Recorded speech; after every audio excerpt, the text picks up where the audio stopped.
চুয়াডাঙ্গা জেলার আলমডাঙ্গা থানার জামজাম ইউনিয়নের নওদা পাঁচলিয়া গ্রাম থেকে হাটখোলা পাঁচলিয়া গ্রামের রাস্তাটির দিকে তাকালে বুকটা কষ্টে ভারী হয়ে ওঠে। গ্রামের বছরের পর বছর ধরে পড়ে থাকা এই রাস্তাটি যেন এক মরণ ফাঁদ। বর্ষাকালে তো হাঁটা চলাই দায়। এই ভাঙাচোরা সড়কের প্রতিদিনই প্রায় ৪-৫টি গ্রামের মানুষ নিজ নিজ প্রয়োজনে জীবন জীবিকার তাগিদে চলাফেরা করে, কিন্তু এই দুঃখজনক পরিস্থিতিতে তাদের পড়তে হচ্ছে অবর্ণনীয় দুর্ভোগে।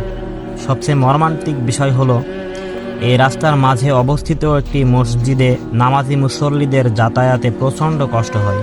পিচ্ছিল কাদা পানিতে পা পিছলে পড়ে অনেকের আহত হওয়ার ঘটনা রয়েছে, যা তাদের দীর্ঘদিন অসুস্থ করে রাখে। তাছাড়া ইসলামিক ফাউন্ডেশনের আওতাধীন পরিচালিত শিশুদের শিক্ষা কেন্দ্রে যাওয়া আসার পথে কোমলমতি শিশুদের প্রতিনিয়ত চরম অনিশ্চয়তা ও অসুবিধা পড়ছে।